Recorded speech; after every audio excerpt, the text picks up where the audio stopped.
Boa tarde a todos, né? Eu espero que esteja todo mundo em casa, bem, né? Estudando.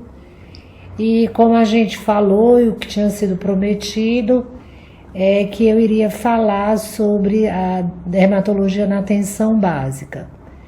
Então, baseado assim na experiência de muitos médicos e internos, residentes que trabalham em postos de saúde em UPA, a gente selecionou algumas doenças, no total de 6, 2 dermatozoonoses, 2 dermatomicoses, 2 dermatoviroses, para trazer para vocês. Lembrando que a aula é apenas um roteiro e que vocês devem ir além da aula, né? Não ficar preso só naqueles slides que a gente está falando. Ainda mais que vocês vão ter um tempinho extra em casa, então não custa vocês ficarem dando uma lida além daquilo que a gente vai falar.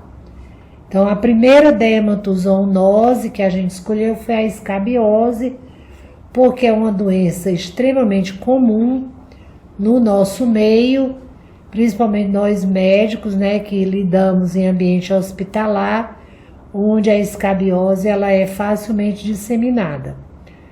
Então, a escabiose ela é uma doença causada pela fêmea do Sarcópode scabiei, variedade hominis. A gente sabe que existem várias variedades do Sarcópode scabiei. Você tem a variedade catis, a variedade canis, a variedade gallinae, e no homem a variedade hominis, né? Uma doença extremamente contagiosa, cuja transmissão se dá através do contato pessoal, de pessoa a pessoa, ou de pessoa com objetos contaminados, como lençóis, aparelhos de verificar pressão arterial, e é uma doença cosmopolita, ela atinge todo mundo e ela não seleciona grupo etário, nem cor de pele, nem raça, nem nada disso. Bom, clinicamente na escabiose a gente tem o túnel escabiótico. Esse túnel ele é uma lesão elevada, eritematosa, e lá no final do túnel você tem uma vesícula ou uma pápula encimada por uma vesícula, que é chamada de eminência acariana, que é onde você encontra o ácaro. A localização preferencial das lesões é nos espaços interdigitais dos dedos das mãos, axilas, cintura, nádegas, mamas, pênis, face e pés, e nas crianças ela pode ocorrer inclusive no couro cabeludo. O prurido mais intenso é à noite e tanto se dá pelo caminhar do ácaro, né? Porque o calor da cama estimula o caminhar dele, como também pela natureza alérgica, né? Então, a gente sabe que tanto o ácaro como seus ovos, como as fezes do ácaro, podem despertar reações imunológicas, as mais variadas, né? Tipo 1, tipo 2, tipo 3 e mesmo tipo 4. Né? Tanto é que, num primeiro momento, o período de incubação da doença pode variar até 6 meses, né? Numa média de 30 dias. Mas numa segunda reinfestação, pelo desenvolvimento da imunidade, você já tem uma resposta mais imediata, até 24 horas depois. Então, na clínica, além da apresentação, é importante você procurar os contactantes, examinar os contactantes, fazer a pesquisa de ácaro, que é feita você colhendo material da eminência acariana e colocando o material numa lâmina e clarificando as escamas com hidróxido de potássio a 20%, para você poder visualizar o ácaro e os ovos, né? E finalmente você faz às vezes a prova terapêutica.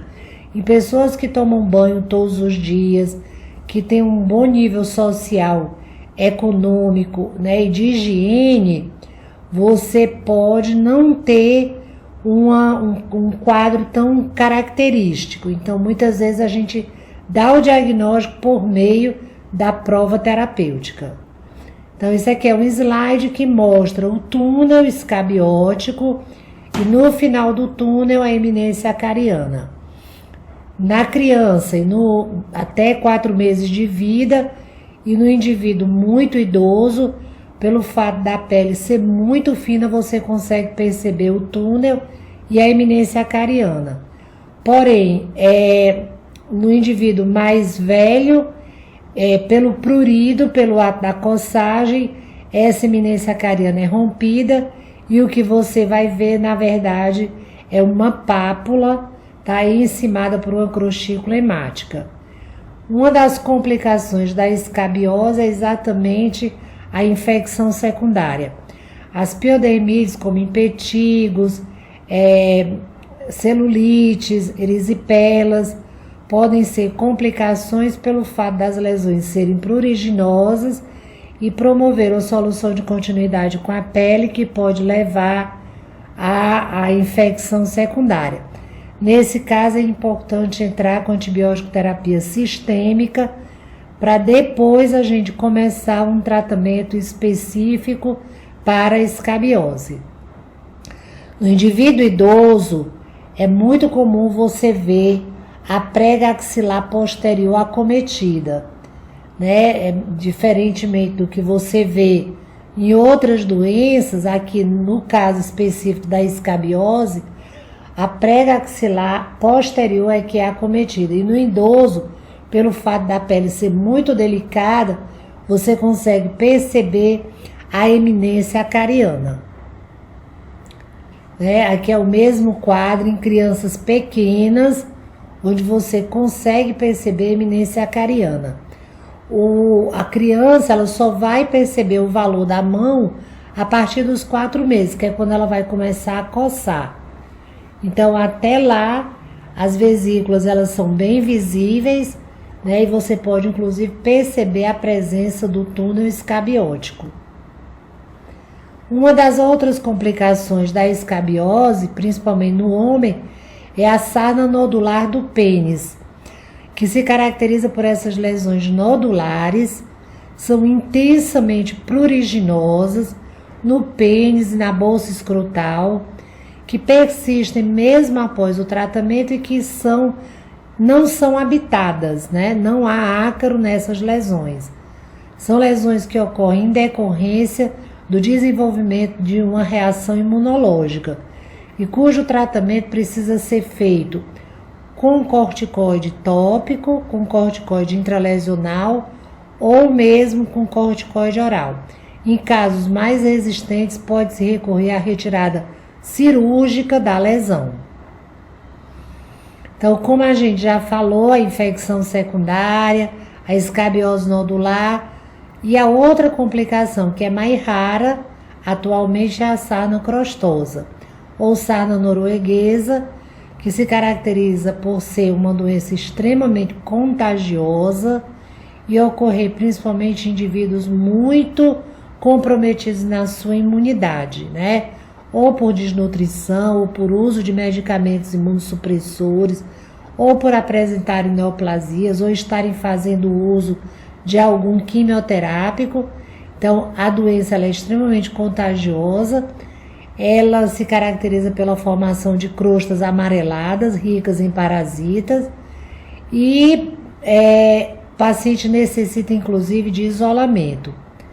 Outras complicações, além das infecções da escabiose nodular e da sarna crostosa, são as eczematizações e as escoriações. As eczematizações ocorrem muito pelo uso intempestivo de substâncias que são indevidas ao tratamento. Esse tratamento ele pode ser feito por via tópica ou por via sistêmica. Por via tópica, você pode usar permetrina a 5%. O monosulfirano atualmente não é mais utilizado por conta do seu efeito antabuse. O benzoato de benzila já também é uma droga que não é mais usada por conta do quadro de eczematização secundária que ele pode provocar. E o enxofre, que pode ser usado entre 5% e 10%, dissolvido em loções lanetes, ou então em bálsamo do Peru, ou em linimento de óleo calcário, que a gente usa em crianças abaixo de 1 ano de idade ou em gestantes.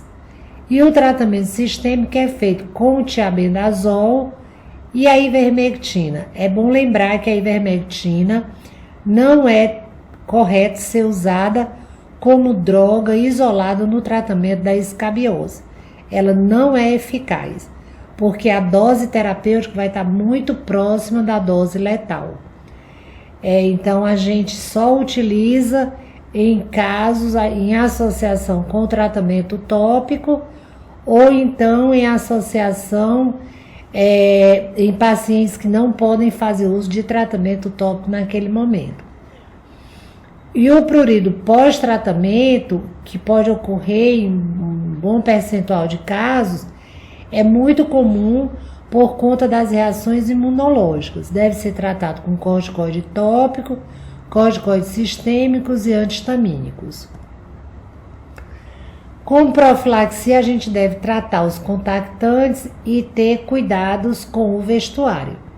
Lavar bem as roupas de cama, as roupas de uso pessoal, e lembrar que antigamente se recomendava que devia ferver roupa ou colocar água quente nas roupas. Hoje em dia a gente não faz isso. A lavagem e o fato de você passar a roupa com ferro quente já é suficiente para destruir o ácaro que está presente no vestuário.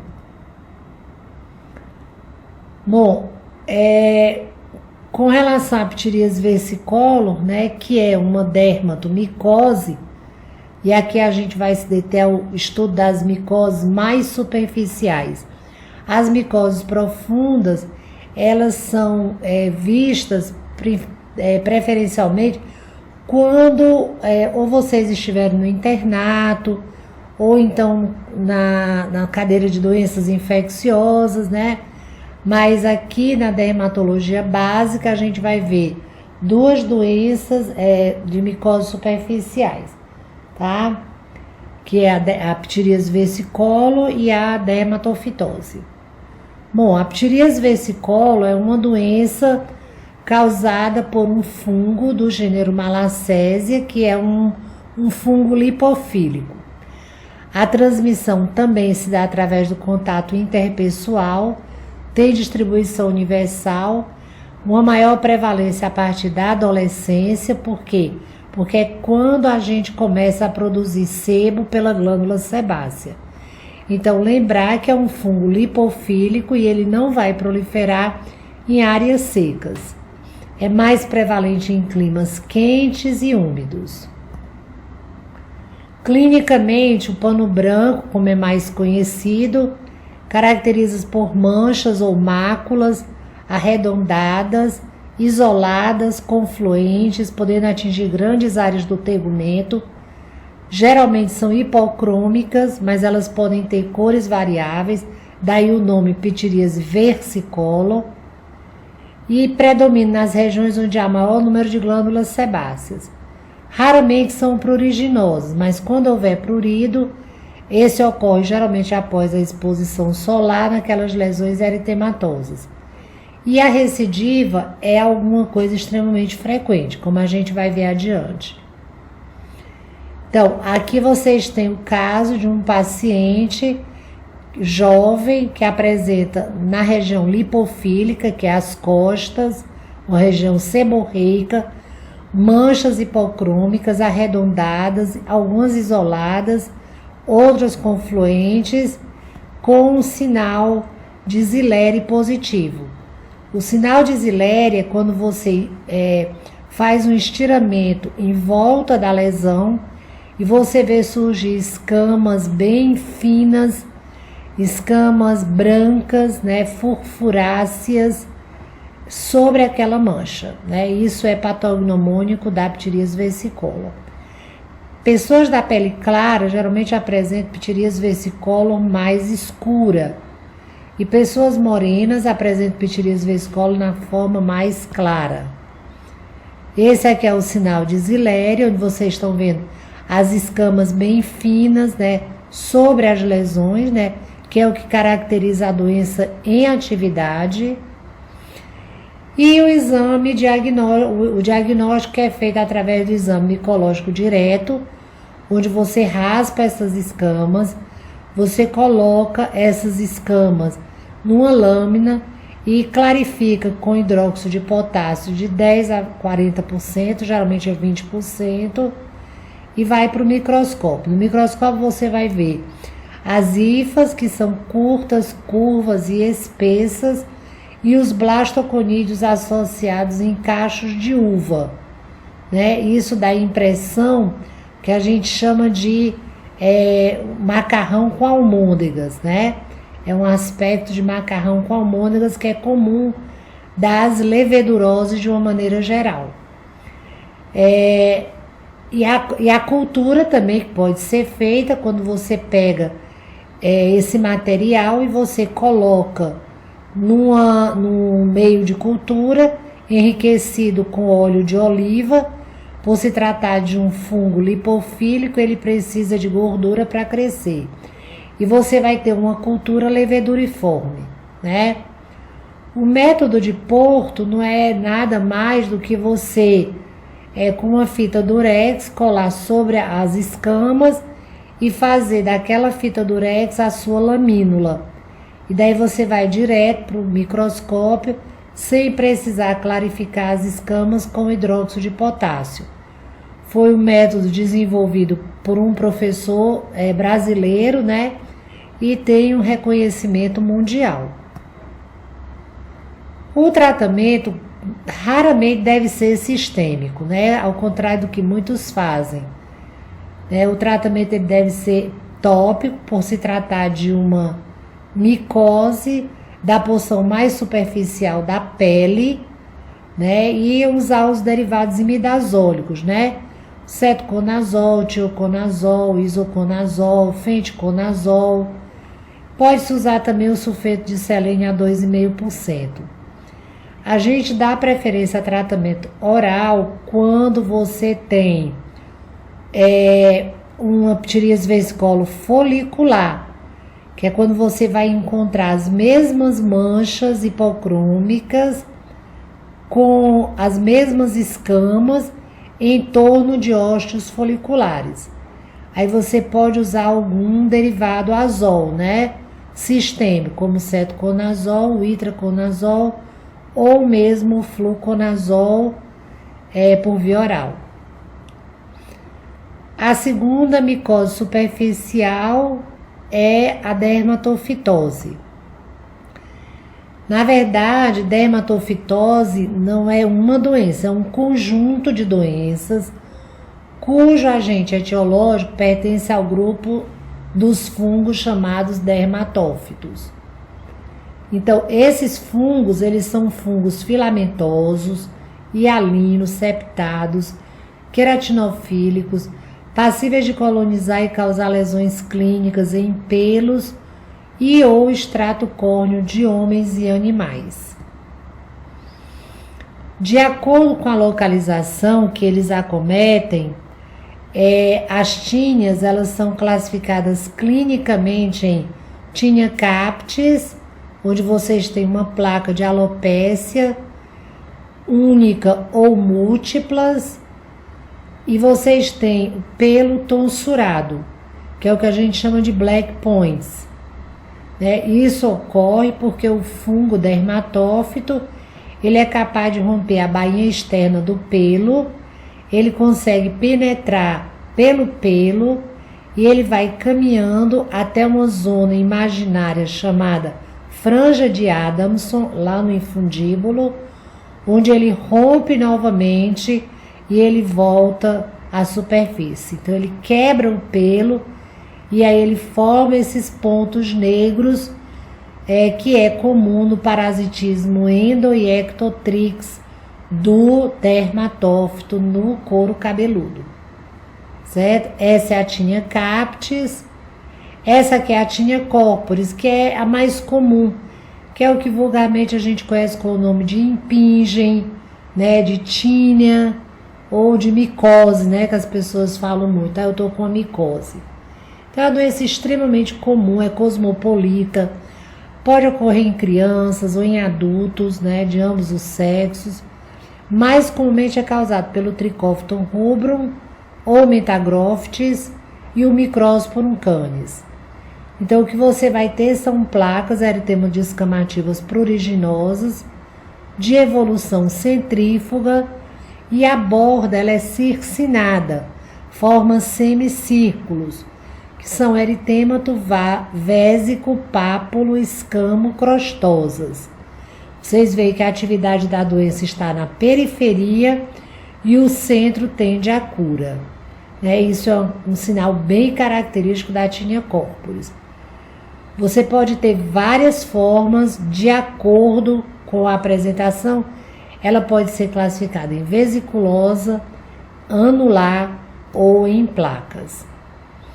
Então, assim, vocês estão vendo aqui a tinea corporis no ombro dessa criança, várias lesões de tinea corporis, e do lado oposto vocês estão vendo uma lesão de granuloma anular, que é diagnóstico diferencial com a tinea corporis. A psoríase também faz parte das doenças eritêmato-escamosas e que também é diagnóstico diferencial da tinea corporis. Aqui é a tinea pedis, da mesma maneira que a tinea manum, ela é uma doença extremamente comum, causada também pelo Trichophyton rubrum Metagrophis e o Epidermophyton flocosum. Também pode se aparecer de formas variadas, Então a gente tem forma intertriginosa, a forma vésico-bolhosa e a forma escamosa, tá? É o que a gente conhece com o nome de pé de atleta ou frieira, E é muito comum no último espaço do dedinho do pé, porque é o que fica mais espremidinho ali dentro do sapato. Então, onde tem mais atrito, onde tem mais calor e onde tem mais umidade, que são condições essenciais para o crescimento, para a proliferação e para o desenvolvimento de qualquer estrutura fúngica. E não é raro a gente ter a tinea pedis em associação com contaminação bacteriana. A bactéria no local muitas vezes diminui a eficácia do agente antifúngico. Então, muitas vezes, quando a gente está tratando uma tinea pedis, é importante a gente fazer a associação com os antibióticos. Bom, aqui é outro caso, de tinea pedis e tinea manum. Observem que a borda externa ela é ativa, eritematosa, vesiculosa, descamativa, o centro é normal, na região plantar da mesma maneira, é mais comum um único pé ser acometido, mas você pode ter a forma em mocassim, onde os dois pés são acometidos, o que é mais raro.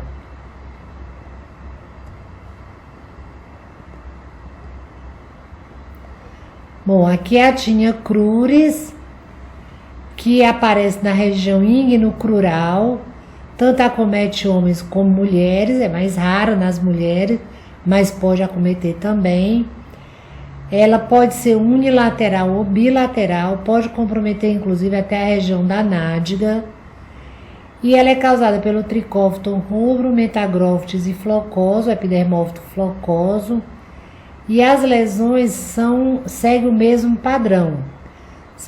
É uma borda circinada, eritematosa, escamosa, vesiculosa e intensamente pruriginosa. Aqui a gente vê tanto o homem quanto a mulher acometido. É mais comum essa forma bilateral. A tinea unguio é quando há comprometimento da unha, que é uma coisa extremamente comum no nosso meio, Porque as mulheres, principalmente donas de casa, que lavam roupa, lavam louça, que cuidam da planta, do jardim, os agricultores, Pessoas que manipulam com água são mais suscetíveis. É como eu falei, tanto a umidade, quanto o atrito, quanto o calor são fatores favorecedores. A unha é uma lâmina de queratina e é o alimento propício para os dermatófitos, que se alimentam basicamente da queratina. Quando a tinea úngeo ela é causada por um dermatófito, né, o acometimento ele vem da porção distal caminhando em relação à porção proximal. Já nas onicomicoses causadas por cândida, esse acometimento é exatamente o oposto. Ele vai de uma borda proximal em direção a uma borda distal.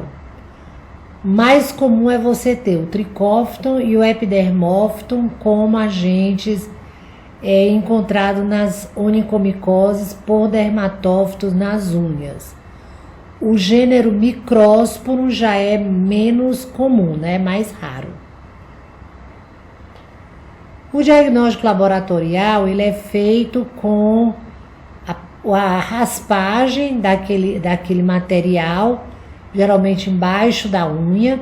Aquele material é colocado numa lâmina, as escamas são clarificadas com hidróxido de potássio a 40%, e você vai ver as hifas, né? São hifas longas e hialinas, septadas, são ramificadas, e os artroconídeos. Aquele material é colocado em meio de cultura para que a gente possa, através da cultura, tentar chegar a classificar o gênero e a espécie.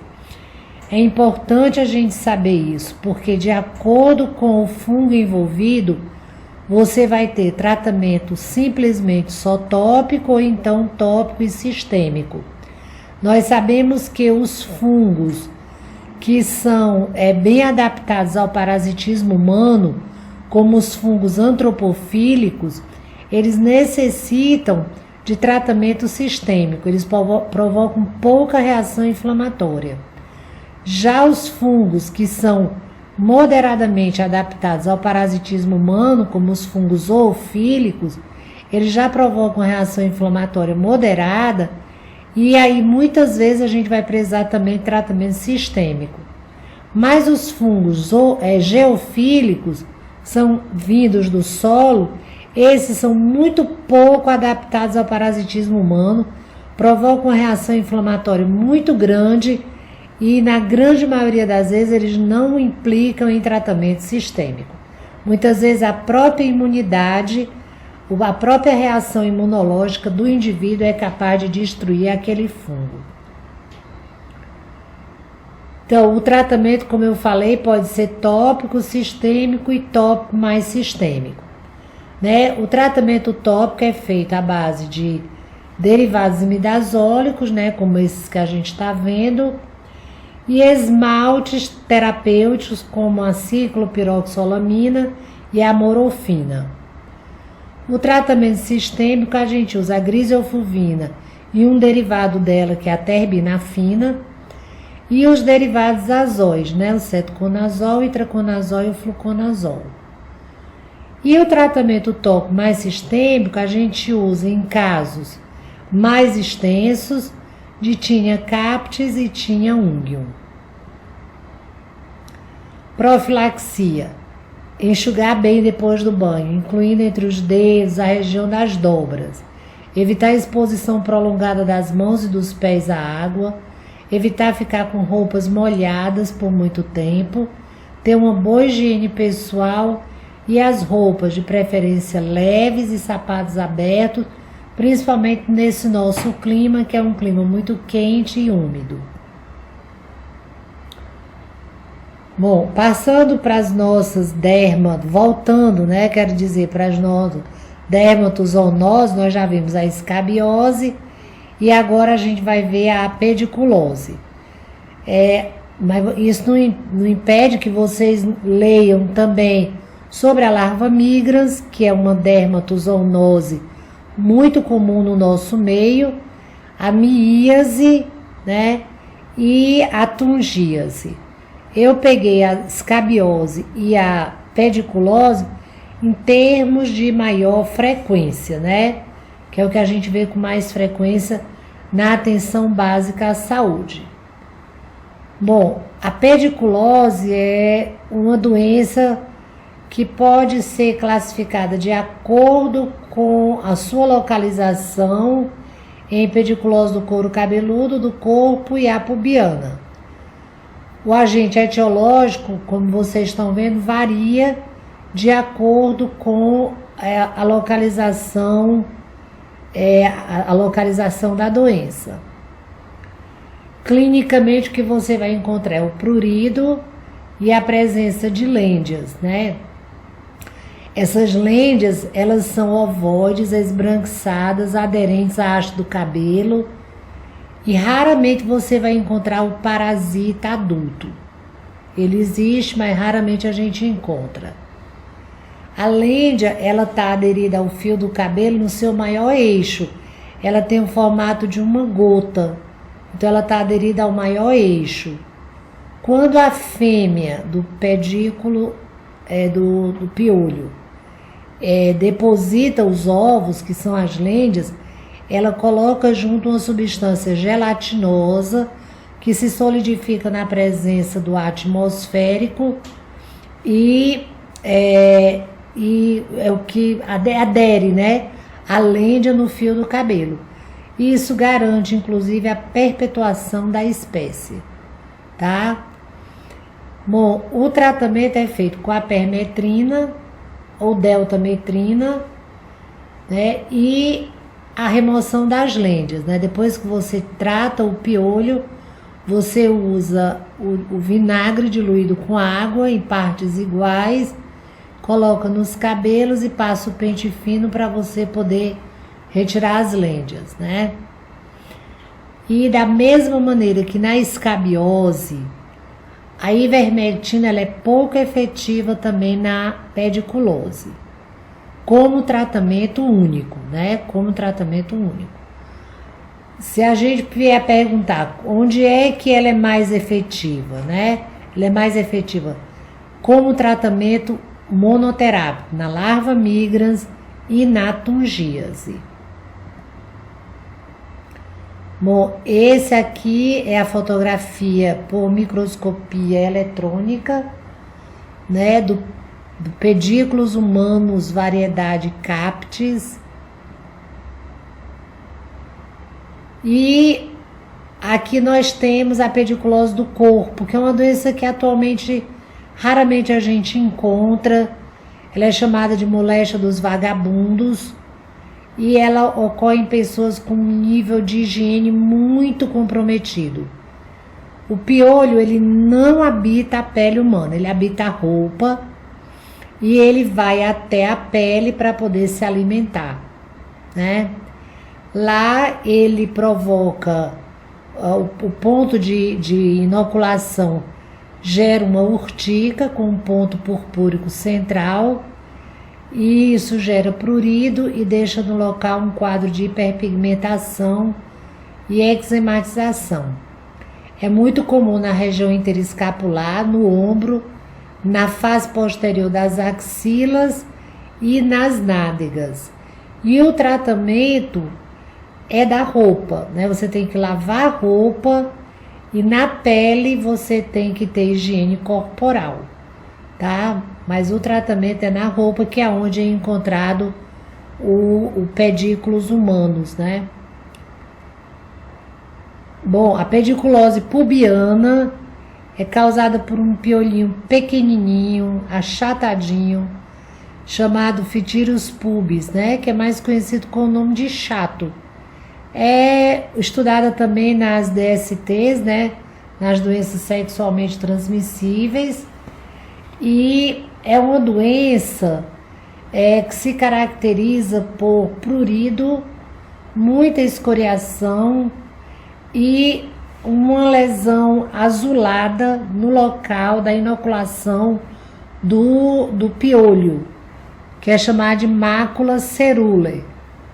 Então, o pedículo, o Phytirus pubis, ele introduz essas duas garras anteriores para poder se fixar, né, na pele, e com isso ele provoca pequenas hemorragias, pequenos hematomas, que são chamados de mácula cerúlea, né? Ele se localiza geralmente nos pelos pubianos, perianais, mas eles podem caminhar, né, até as axilas, sobrancelhas, coxas e barba, tá? O tratamento é com permetrina, 5% ou deltametrina e a ivermectina. E o mais importante é tratar os contactantes. Então aqui vocês têm um close, né, do chato, né, do Phytirus pubis, mostrando eles introduzidos na pele, né, e as lêndias, né, que eles depositam. Bom, então, passando para as dermatoviroses, nós escolhemos duas que são muito comuns. Um é o molusco contagioso e o outro é o herpes. Mas isso não significa que vocês não devam estudar e dar uma olhada em outras dermatoviroses, né? O sarampo, a varicela, né? Em outras viroses que podem acometer a pele, a ptiríase rósea, né? Não é o mais comum para uma atenção básica, para a gente ver num posto de saúde, mas a gente não pode se limitar só a essas duas dermatoviroses. As verrugas, por exemplo, é um grupo de dermatovirose extremamente comum, né? O condiloma acuminado também é extremamente comum. Então, não vamos deixar de dar uma lida também nessas outras dermatoviroses. Bom, o molusco contagioso é uma dermatovirose causada por um poxvírus. Ele é um vírus DNA e é considerado o maior vírus que atinge a pele humana. Se caracteriza pela presença de pápulas pequenas, isoladas, umbilicadas e da cor da pele e assintomáticas, que em alguns casos eles podem gerar prurido e desconforto e o paciente coça e isso gera uma reação inflamatória no local. Geralmente acomete crianças e crianças atópicas.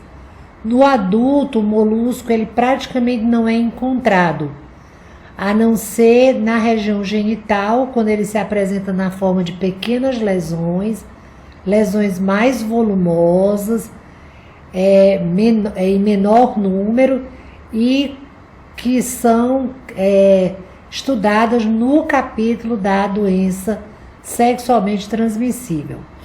O contágio se dá através de pessoa a pessoa e de pessoa a pessoa e é muito comum a transmissão na piscina, né? Alguns pediatras, inclusive, costumam dizer que todas as piscinas do Ceará são contaminadas pelo vírus do molusco.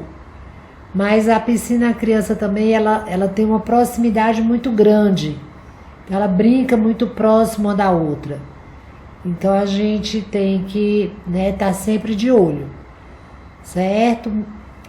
Bom, o tratamento do molusco é extremamente variável. Alguns preferem usar podofilina, outros usam ácido retinóico tópico, nitrogênio líquido, eletrocoagulação, ácido tricloracético. Bom, mas eu acho que um método rápido, eficaz e curativo é a curetagem dessas lesões. Então você faz a asepsia da pele e com uma cureta você vai lá e tira o vírus do molusco, a lesão, que pode provocar um pequeno sangramento capilar no local, mas que logo é controlado. E assim a gente consegue debelar a transmissão do vírus para uma comunidade, como por exemplo uma escola, ou então a comunidade de uma creche onde a criança possa viver. Bom, aí é a lesão do molusco, né? É muito comum na região em volta da boca, próximo aos genitais, né? As lesões são pequenas, são isoladas, não confluem, elas podem estar próximas, mas elas não confluem. E aqui ela exibe o fenômeno de Keb, né? Como a verruga também, como as lesões do líquen, né? Como o vitiligo, né? Como a psoríase. Todas são lesões que têm fenômeno de Keb, né? Tá? Muitas lesões você vai encontrar essa umbilicação central. Isso daí significa um folículo piloso que involui, que regride. Então, algumas lesões que estão em torno de um pelo, vocês vão ver. Outras não. E a segunda doença, né, seria o herpes, né? A família herpes viridae. Nessa família, você que interesse para o dermatologista, a gente tem o herpes simples vírus tipo 1, o tipo 2, o tipo 3, que vocês também veem na infectologia, que é a varicela, e o tipo 6 ou tipo 7, que é a ptiríase rósea de Gilbert, que vocês provavelmente já tiveram uma aula com a doutora Schneider, tá? Bom, aqui a gente vai falar sobre o herpes 1, que é o herpes não genital, e o herpes 2, que é o herpes genital. Então, é um vírus que ele tem uma alta transmissibilidade. E essa transmissão é feita por meio de contato íntimo, ou da pele, ou de mucosas, com uma lesão infectante. A transmissão, ela, em 99% das vezes, ela é assintomática, é a prima infecção assintomática. 99% das vezes, o máximo que você pode ter é uma febre discreta, um mal-estar discreto, nada que possa se trazer nenhum prejuízo para a vida daquele indivíduo. Mas em 1% dos casos, essa prima infecção, ela pode ser sintomática, certo? E aí a gente vai ver agora o que é que pode acontecer. O maior risco de transmissão é exatamente no canal do parto. Então, clinicamente, tanto para o herpes tipo 1 como para o herpes tipo 2, você vai ter vesículas que elas ocorrem em cima de uma base eritemato-edematosa, elas são agrupadas, formando como um cacho de uva, e no local você pode ter sensação de prurido local. Posteriormente, essas vesículas de conteúdo claro, elas se tornam conteúdo turvo, depois elas se tornam um conteúdo um conteúdo mais escuro, depois resseca e elas desaparecem sem deixar nenhuma cicatriz. Por conta do prurido, pode haver infecção secundária local e pode haver autoinoculação. Quer dizer, o paciente coça uma determinada área e ele pode autoinocular em outra área. A doença ela é autolimitada. A prima infecção é que é mais prolongada, a prima infecção sintomática. Mas as recidivas, elas são bem mais curtas, né? Geralmente em torno de 5 a 7 dias de evolução. Essas recorrências, elas ocorrem apenas 30% dos indivíduos que são contaminados. Quer dizer, 90% da população adulta já teve contato com o vírus do herpes. Só que apenas 30% é que vai apresentar recidiva. E até hoje a gente não tem exatamente o motivo para que isso ocorra. Quer dizer, por que algumas pessoas apresentam essa recorrência e outras não? Nós sabemos que alguns quadros como trauma, radiação, ultravioleta, o estresse, uso de drogas imunossupressoras, quimioterápicos, neoplasias, são fatores que levam à imunossupressão e favorecem a recidiva. E essa recidiva ela é muito mais frequente em indivíduos que são contaminados pelo HSV2 do que pelo HSV1. Então aqui vocês estão vendo um quadro bem característico dessa pápula, essa vesícula, quero dizer, agrupada em cachos de uva de conteúdo claro sobre uma base eritêmato edematosa. O tratamento é feito com o aciclovir, né? Pode ser usado o valaciclovir ou o fanciclovir.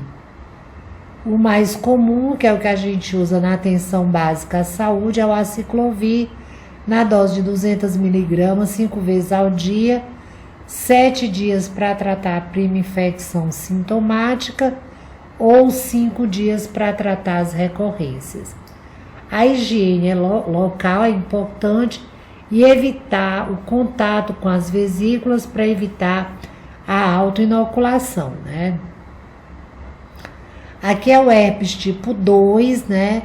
Ele tem um tropismo para a região genital e muitas vezes ele pode se apresentar na forma dessas lesões exulceradas, né?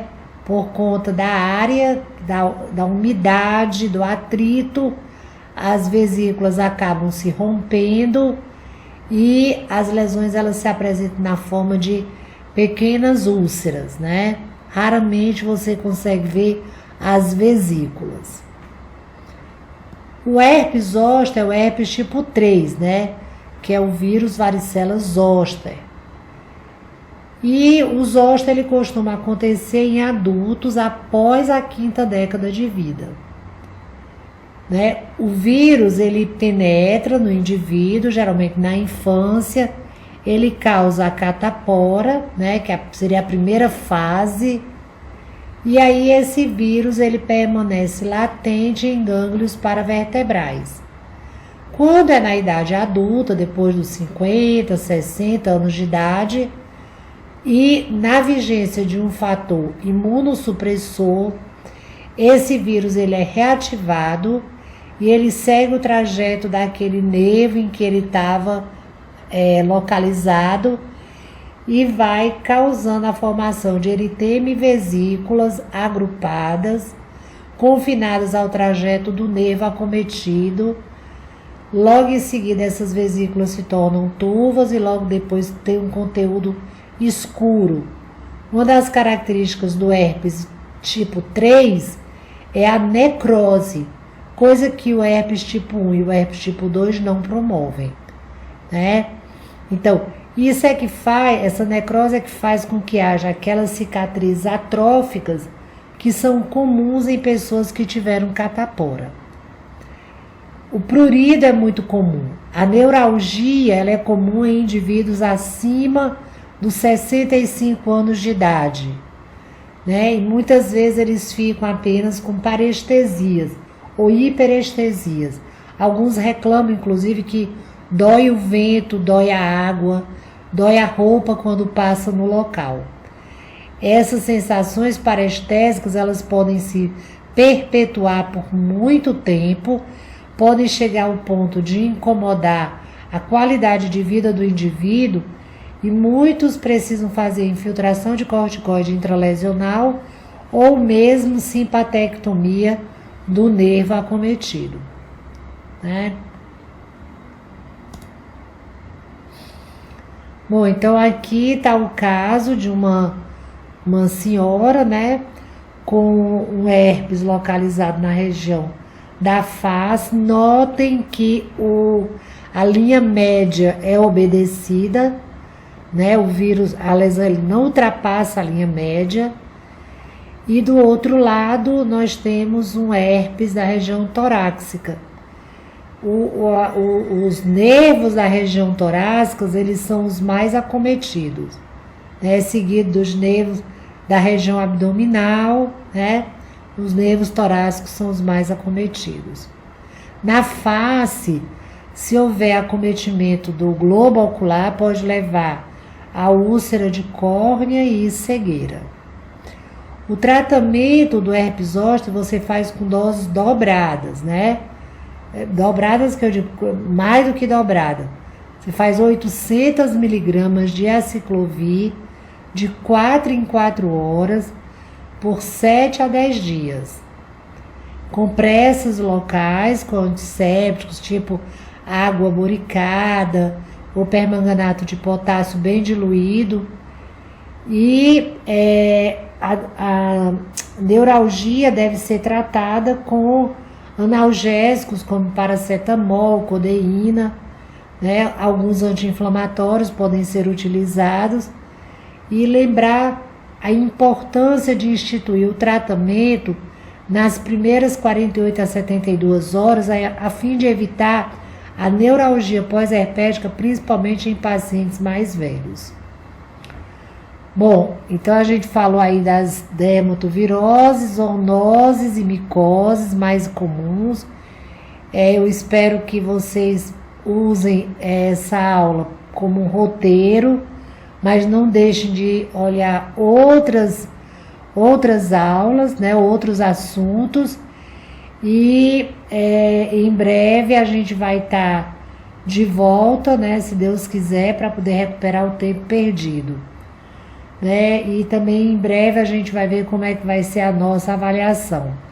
Mas por enquanto vocês já tem outros materiais para vocês irem estudando, né? Tá faltando só aula de tumores cutâneos com a doutora Schneider e aula de piodermites com o doutor José Wilson. Então, bom descanso a todos, aproveitem. O meu e-mail vocês sabem, o meu telefone celular também. Se vocês tiverem alguma dúvida, não hesitem em passar para mim. Obrigada e um beijo a todos.